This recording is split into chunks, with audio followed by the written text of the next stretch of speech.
今日はクリスマスツリーを飾りましょう。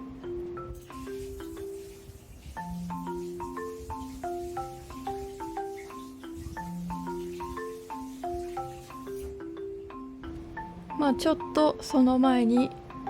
クリスマスにちなんでキリスト教では復活の象徴であるザクロをですね、朝ごはんにいただきましょう。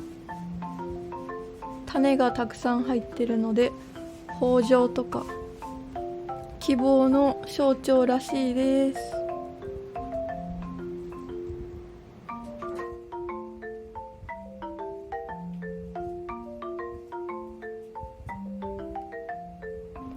じゃーん、ザクロですなんか海外の人がおしゃれな剥き方をしてる動画を見て久々に食べたくなったんですよね。ちょうどなんかシーズンなのか珍しく売ってたのでゲットしちゃいました。ではカットしていきましょう。まずここのヘタの部分を1センチぐらいガッと落とすみたいです。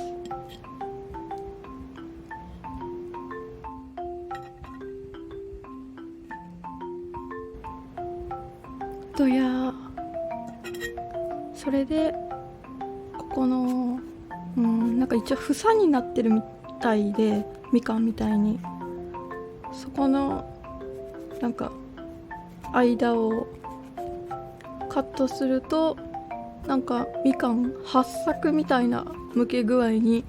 なるらしいんですよね。なんか昔はすごい適当にばらしてちまちまつまんでたっぽいんですけど、このおしゃれな剥き方をするとすごいスマートっぽかったんですけど、どうですかね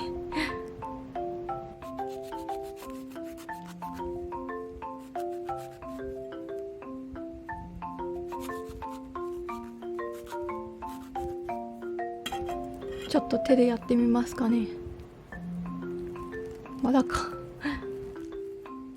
もうちょっと切ってみます。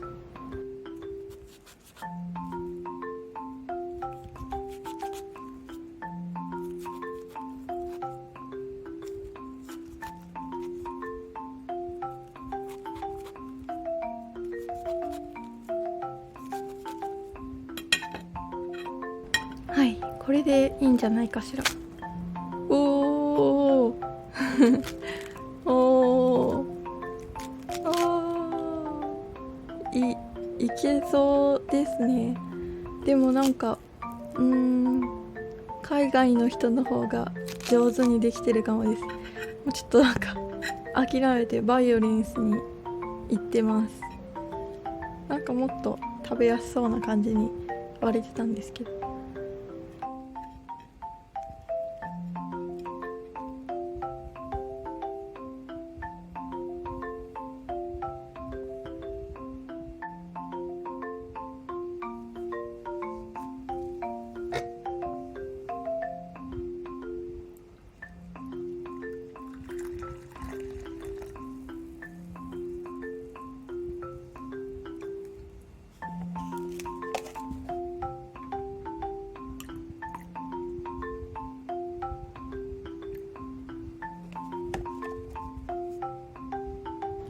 それでは食べてみましょうか。いただきます。美味しそう。いやー美味しい。甘酸っぱくってなんとも魅惑の香りですよね。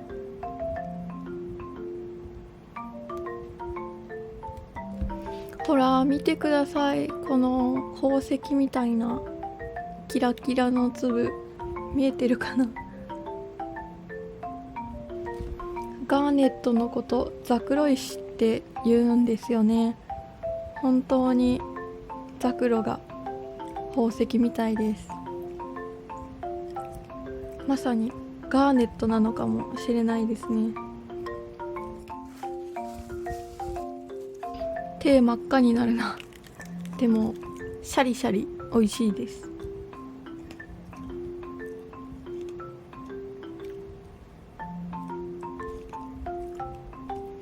ザクロって漢字で書くとどんなのかご存知ですかね。石と木偏に留学の留でザクロって読むんですよね。これは昔アン石国っていう国、ヨーロッパの古名だとペルシャ、現イランの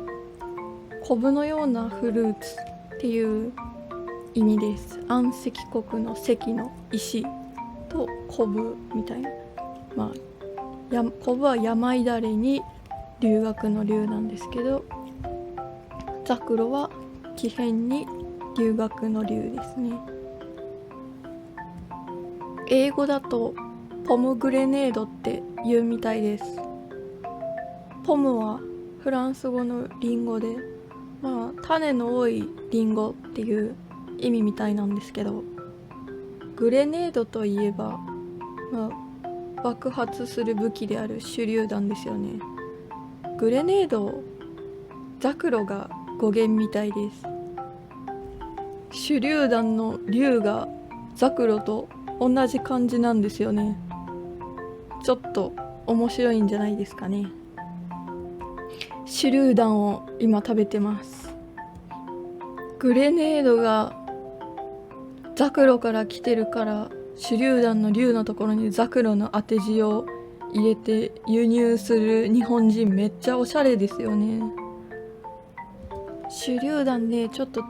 種が気になる時とならない時があるんですけど、あんまり噛まないですりつぶす感じで咀嚼した方が種が気にならないかもしれないですね。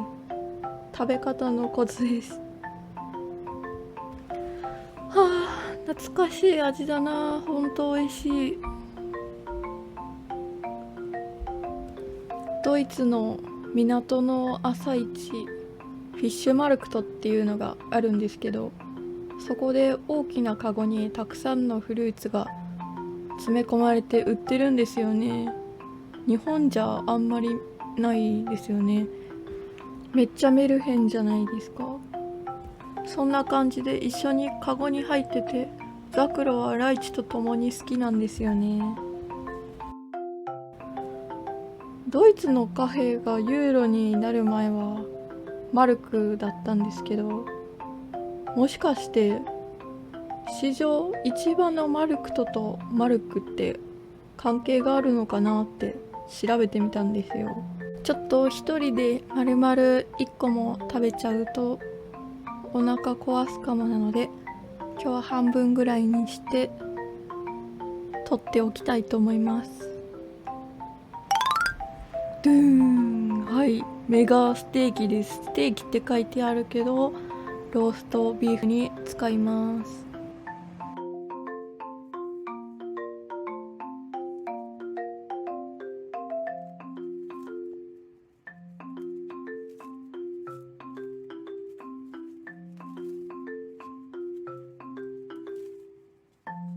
どうよ、結構綺麗な筋の少ないお肉が手に入りましたね。焼いて放置するだけ、簡単なのでぜひやってほしいです。皆さんも何日か食べられますし、メインディッシュを作り置きできるなんてそうそうないんじゃないですかね。それではじっくり観察して筋を外していきましょうか。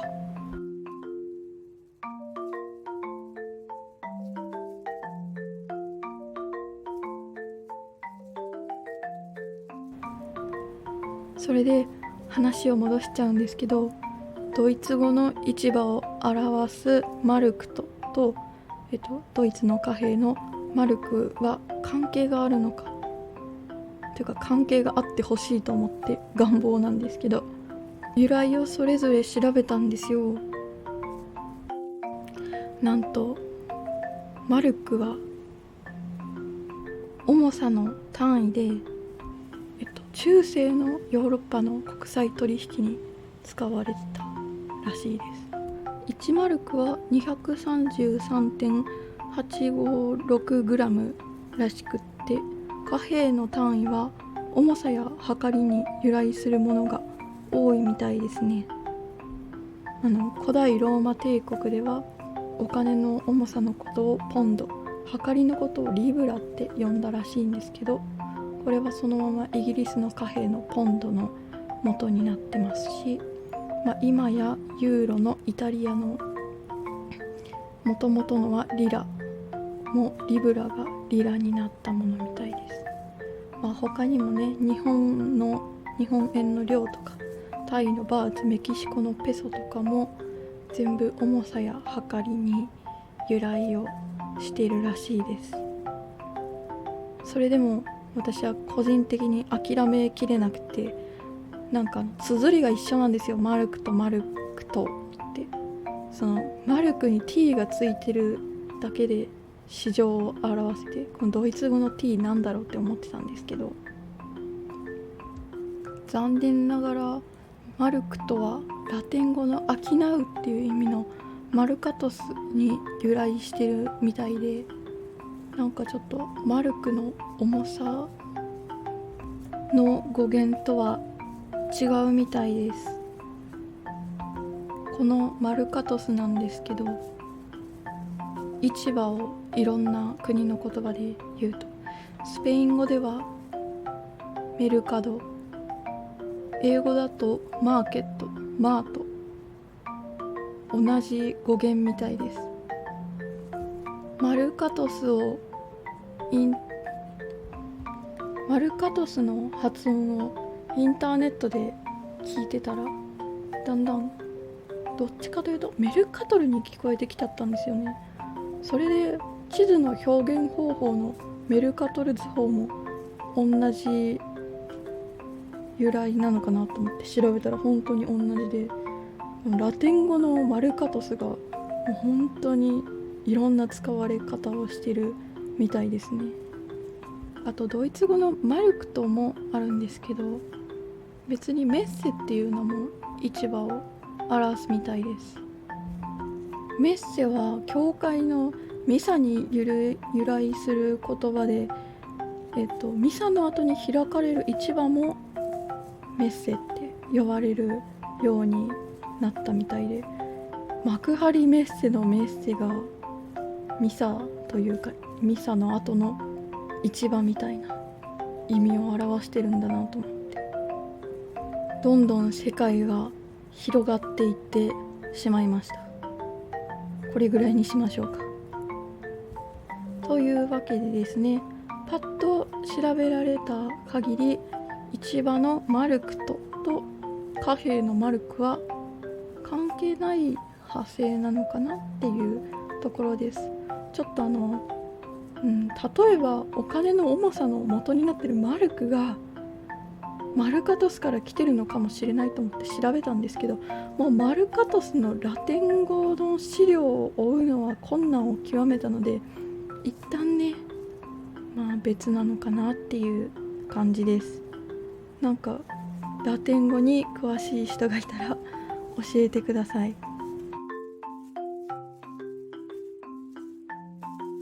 もっと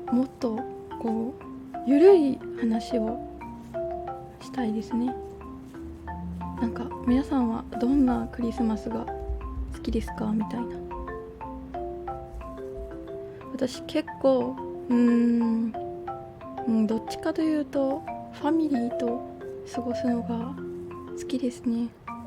あったかぬくぬくハウスでクリスマスは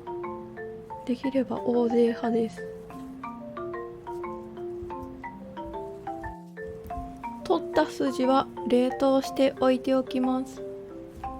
圧力鍋でスープとかカレーとか煮込み料理に使っています。あったかぬくぬくハウスであったかぬくぬくディナー、これに限りますよね。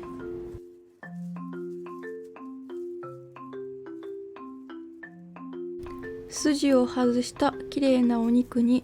味をつけていきます。まずは塩コショウ、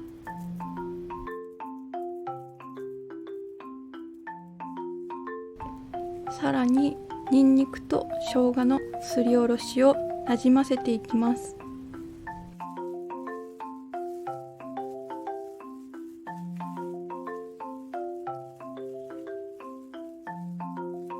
一人暮らしの人って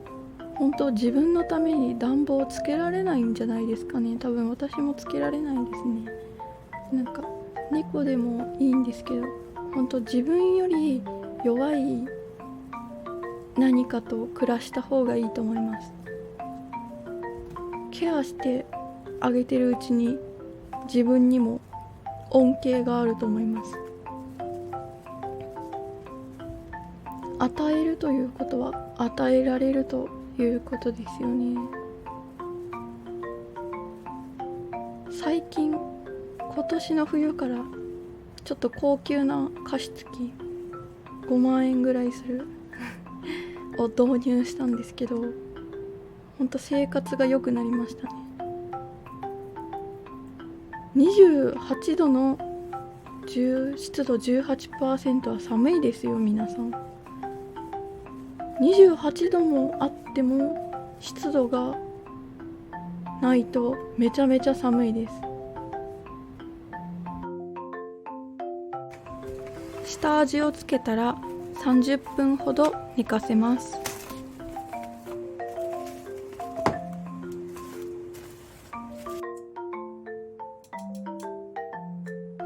下味がなじみましたら常温に戻してお肉を焼いていきます。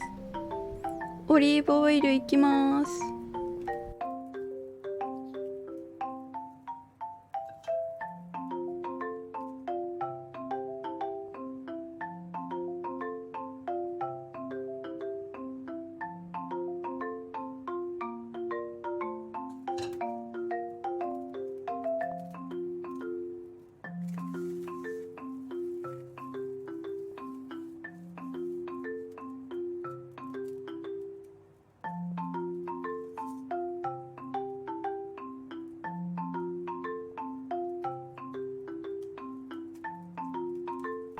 お肉を表面だけ焼いていきます。豆乳、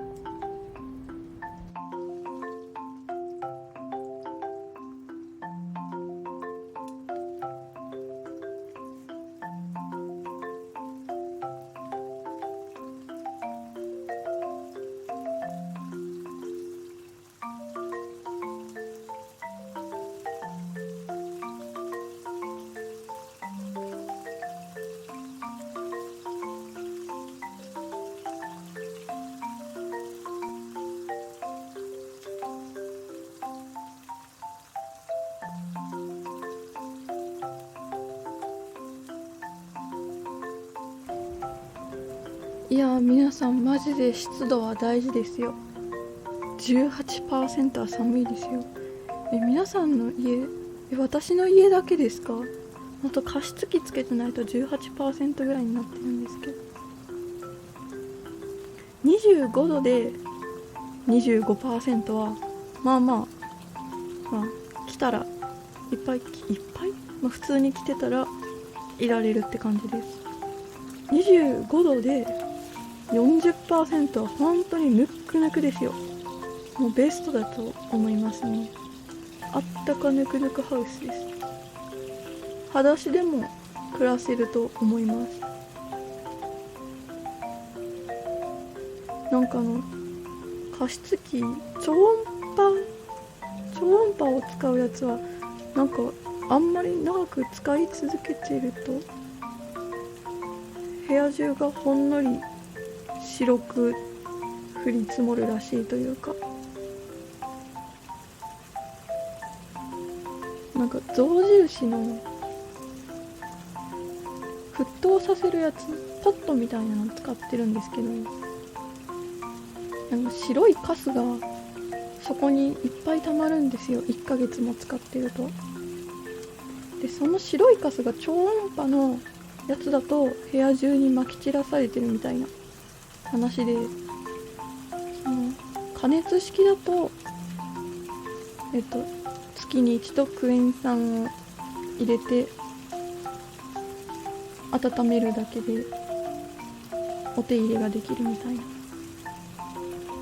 超音波式のやつ不衛生って聞いてたんですけど、不衛生以上になんか白いのが積もるらしいですよ。見たことないですけど、まああれですね、加熱式は問題は電気代ですよね。計測してないですけど、まあちょっとお高くて無理って人は毎日冬は鍋か煮物料理をして暮らすといいんじゃないですかね。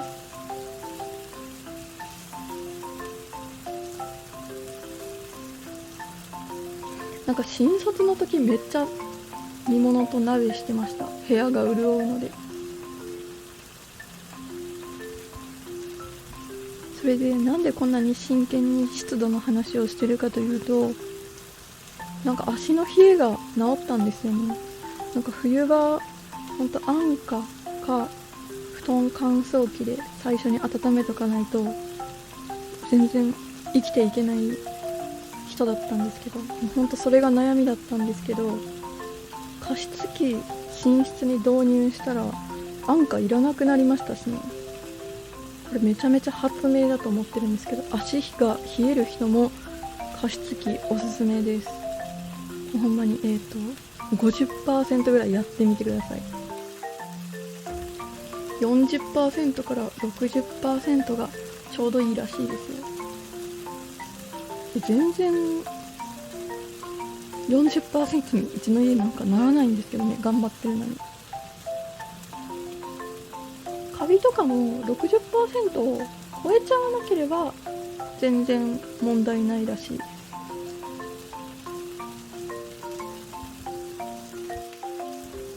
湿度はお肌にも喉というか鼻というか肺か、もう肺にも優しいですよね。風邪にもなりにくいんじゃないですかね。あとなんか乾燥がすると火事が増えるって言うじゃないですか。乾燥してるから火事になるみたいな。あれあんまりよくわかんないですけど、まあ加湿をすると火事が減るんですよね。まあ電気代と水を補充し続ける労働さえ許せばメリットはいろんな方向にあるみたいです。まあまず湿度を測ってみるところからですかね。測ってみてください。面白いと思うので。関係ないですけど、冬はなんか眠い人多いじゃないですか。あれなんかストーブとかで酸素がなくなってて、酸素不足で気を失ってるの間違いらしいですよ。か、まあめっちゃ寒すぎてかみたいな、わかんないですけど、いやこの冬は皆さんも湿度と酸素に気を使って健康な自己投資をしてみるのもいかがでしょうかね。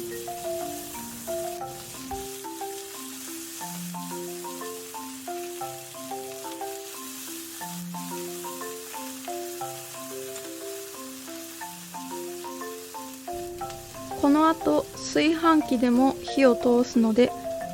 ここでは焼き目がつけば OK です。焼いてる途中にお湯もちょっと用意しといてください。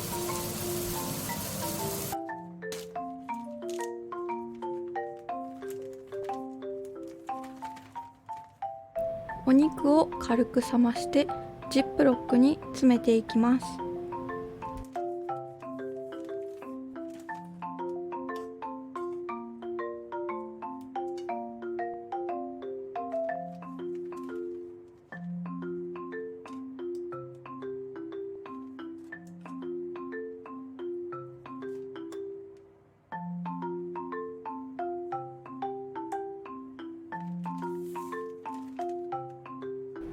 フライパンに残った肉汁はスープにでも使っています。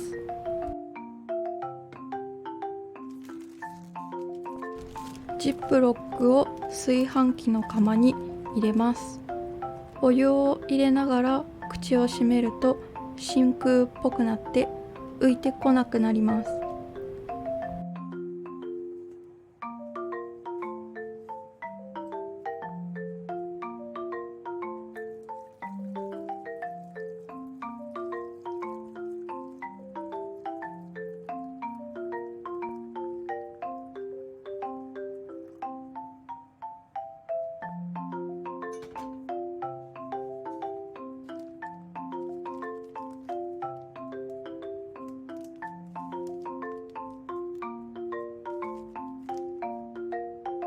浮いてこないようにさらにお皿を上に乗っけておきます。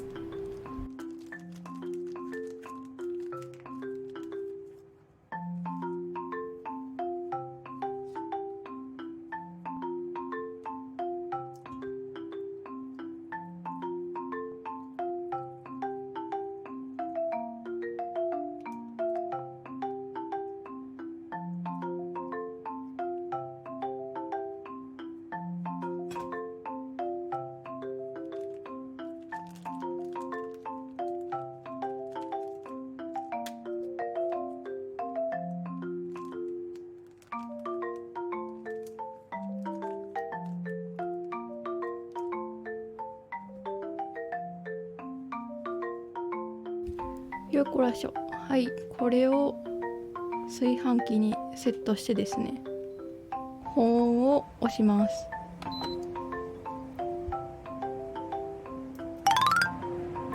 待つこと1時間ほどで完成です。ちょっと切ってみないと分かんないところはあるんですけど、とりあえずこれ以上火が通らないように取り出して冷蔵庫にしまっておきましょう。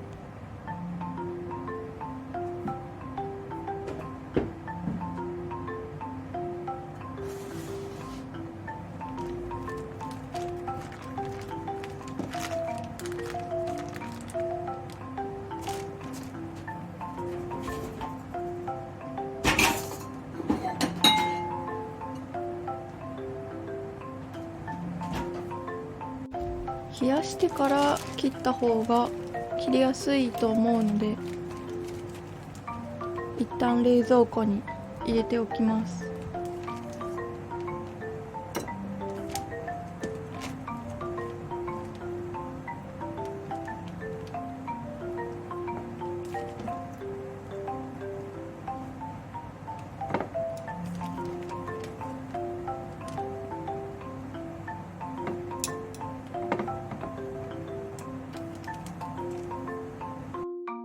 さて、冷蔵庫から取り出して切ってみましょうか。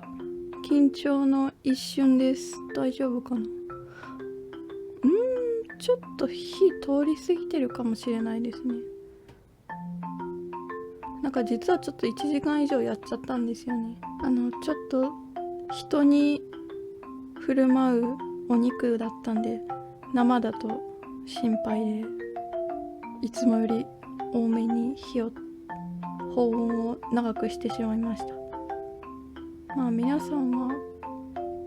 そんなに1時間でいいと思います。ちゃんと引き上げれば大丈夫だと思います。肉の大きさにもよると思いますけど、カットのコツは繊維方向と垂直に直角に交わるというか、繊維方向ではなくてそれの横というかで切っていくと、食べやすい感じに切れると思います。皆さんはお家ではクリスマスに何を食べますか？かなり臨機応変な祝われ方をしているみたいで、巻き寿司をする家とかあるみたいですよ。あとはコーンポタージュが欠かせないとか、ケンタッキーのバケツが欠かせないとか、ショートケーキが欠かせないとか。ショートケーキって日本発祥らしいですよ。日本の一番スタンダードなケーキみたいになってますけど、海外にもあることはあるんですけど、ちょっと思ってるのとは違うかもしれなくて、レイヤードケーキって呼ばれてるみたいです。イギリスだと七面鳥、ターキーの丸焼きを食べますよね。ターキーってトルコのって意味なんですけど、文字通りではあるんですけど、トルッキーっていうことですよね。ちなみにトルコ語で七面鳥はヒンディーって言われて、つまりインドのっていう意味なんですよね。アラビア語ではギリシャの鳥って呼ばれて、ギリシャ語ではフランスの鳥って呼ばれて、フランス語ではまたさっきのインドの鳥って呼ばれてるんですよね。ノルウェーでもカルカッタの地区みたいな意味で、ロシアでもインドの鳥って呼ぶみたいです。ここで気になってくるのはインドですよね。インドのヒンディー語ではターキーみたいなんですよ。またトルコのに戻ってしまいましたね。このたらい回し感がちょっと話題だったんですけど、いつまで地名で呼ばれるんだって話ですよね。ちょっと誰かこの鳥の名前をつけてあげてほしいですよね。いやでも非常に地球の丸さを感じる話で平和的だなとも思います。それでちょっとガセネタとして、ヒンディー語ではペルーって呼ばれてるっていう説がインターネットでめっちゃ出てくるんですけど、結構これはガセで、ターキーらしいんですけど、一応調べておくと、そのペルーの方ではスペイン語を話すんですよね。でスペイン語ではポボって呼ぶらしいんですよ。ポボスかな、複数形で。でこのポボっていうのは口の聞けない人を指すらしいんですけど、そのポボは顔をあからめる、内気、人見知り、ぼんやりしている、思春期の口を聞かないみたいな意味があるらしいんですよ。ちょっとようやく地名じゃない意味が出てきたというか。それでちなみに七面鳥の七面はどういうことかというと、首の顔の皮が赤とか青とか紫になったりするから七面、七変化の七、いろんな色に変わるっていう意味らしいんですけど、なんか七面鳥っぽさがある由来だなという気がしますね。やっとその特徴を捉えた名前になっているというか。ちなみにいろんな国でインド言われてるんですけど、なんでインドかというと、アメリカ原産の鳥で、コロンブス時代に新大陸、アメリカなんですけどが、インドと勘違いされてたから、そこにいた鳥にインドって名前がついたみたいです。インディアンのインドみたいな感じですかね。でも原産地の人、アメリカ人がトルコって呼び出すのかなりやばいですよね。そんなわけで七面鳥の特徴を一番描いてるのは七面鳥かポボということですね。皆さん、七面鳥は七面鳥かポボって呼びましょう。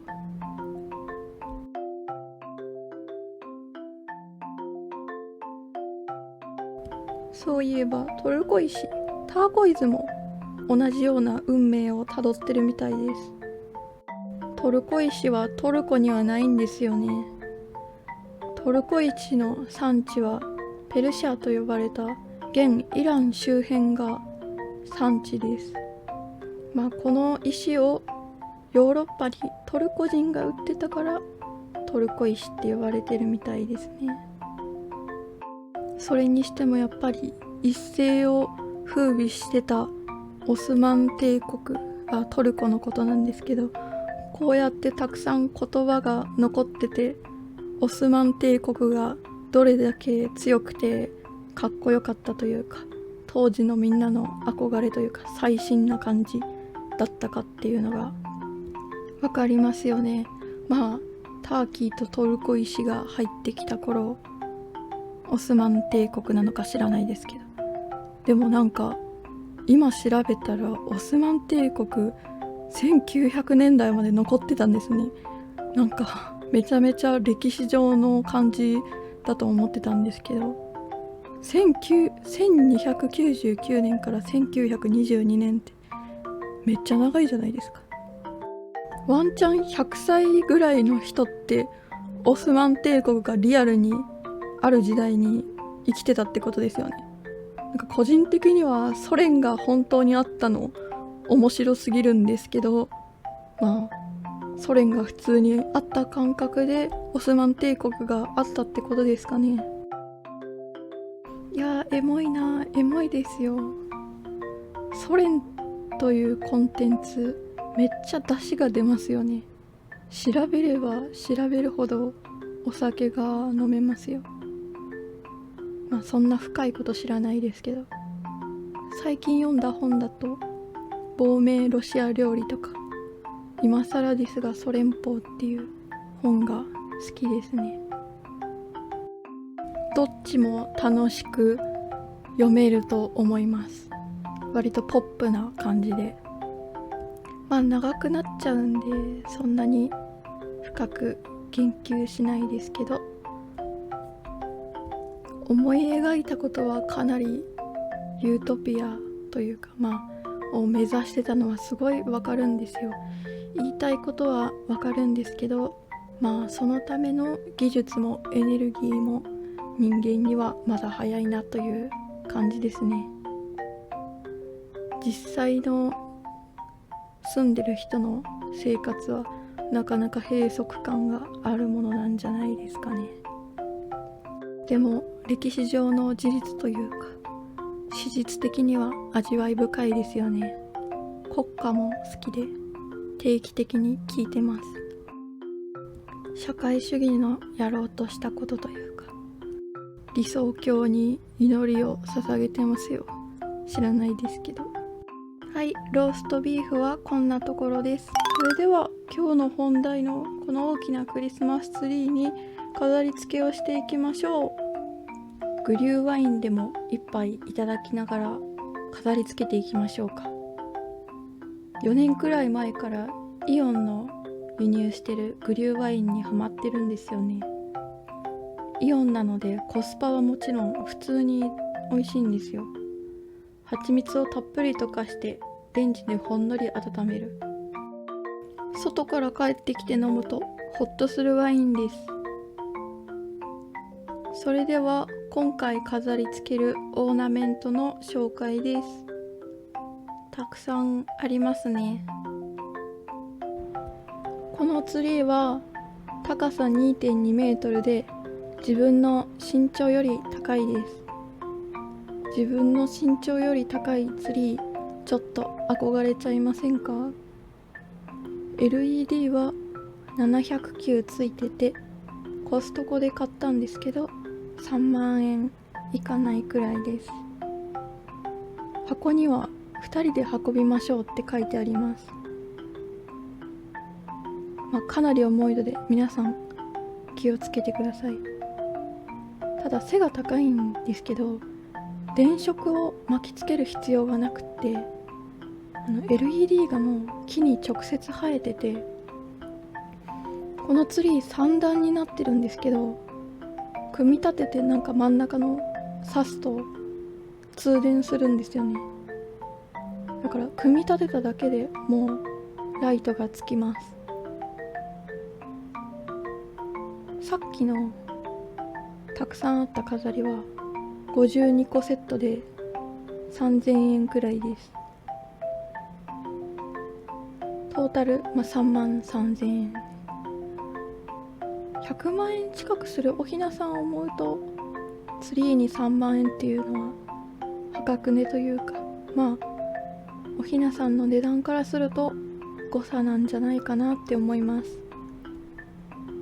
お家がホテルになりますよ。ちょっと場所が必要なんですけどね。2メーター ×2 メーターぐらいの空間は欲しいところです。ひな壇を思えば全然大丈夫ですね。こんな感じで驚きがたくさんなのでコストコデートいいですよ。ショッピングをするエリアの手前にカフェがついてるんですけど、なんかピザとか売ってるんですけど、ホットドッグとジュースのセットが人気で180円ぐらいなんですけど、ジュースが飲み放題になってるんですよね。あとは玉ねぎとピクルスのみじん切りを抽選箱みたいなのを自分で回して好きなだけ、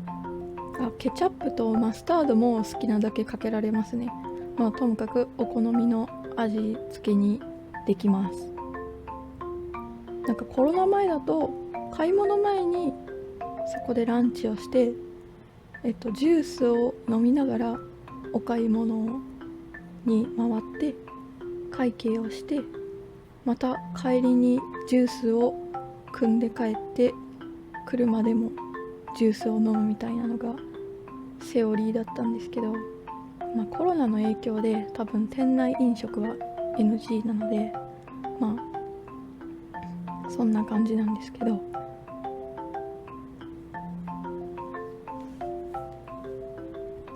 いやでもコロナ本当客層も海外の人多め、店員さんも海外の人多めで、もう雰囲気がめちゃめちゃ海外というかアメリカというかなんで、コロナでちょっと退屈してる人は海外に行ったつもりでコストコに行くと面白いんじゃないですかね。面白いって言ってもなんかすごい日本じゃあんまりないんですけど、その店員さんがめちゃめちゃ不愛想というか無駄な愛想は振りまかない感じなんですよね。はい次みたいなちょっとわかんない、なんかちょっと気だるそうな辺がびっくりするぐらい海外で懐かしいんですよね。 Google マップでプチ炎上というか評価が悪かったんですけど、カートに土足のキッズを乗せてるのがこうしつけがなってない、柄が悪いみたいなので評価を書いてる人がいたんですけど、割と海外ではよく見るんですよね、キッズをカートに土足で乗っけるの。多分海外のお客さんがやってるのを真似する人が出てきたんだと思います。これがコストコジャパンの方でなんかどういう対応になってるかは分かんないんですけど、カートに土足でキッズが乗ってるのは割とよく海外ではみんなやってることなのかなっていう感じがします。コストコのお肉を食べて心も大陸性になってください。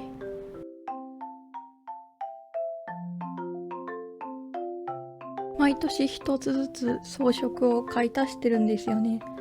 今年は念願のツリートップをお迎えしました。スタンド部分が渦になってるのをよく見かけるんですけど、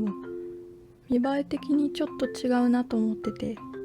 ようやく見つけたのがニコアンドです。大きめのツリートップって日本だと少ないですよね。これもすぐ売り切れてしまって店頭でお取り寄せをしました。でっかいクリップみたいになってます。1000円くらいなので皆さんもゲットしてみてください。最後にそのツリートップをつけましてと、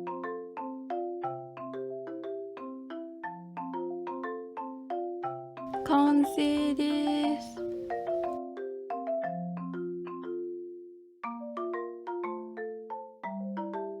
いやー素晴らしい出来です。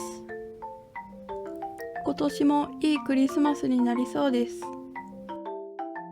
やったね。はーい、乾杯。クリスマス会ではコストコのチョコレートケーキをみんなでいただきました。チーズのクリームとキャラメルのクリームの層が凄まじいカロリーを感じます。フードファイターは挑戦してみてください。チョコの迫力もすごいです。チェリービールで乾杯していただきました。さっぱりアルコールとよく合いますね。さっきのローストビーフも振る舞いました。お好みの草をかけてもらってピンク胡椒をパラすと激映えです。カシスのお酒で作るか市販の玉ねぎドレッシングをディップすると美味しいです。この動画クリスマスまでにできる予定だったんですけど、ちょっと別件で突然のハッカソンをしていて、短い期間で、徹夜とかして面白いものを作るイベントなんですけど、それでゲームを作ってて、気づいたら年が明けてましたね。次回は銀座をお散歩します。チャンネル登録とグッドボタンを押していただけますとまたお会いできますので、よろしくお願いいたします。それではごきげんよう。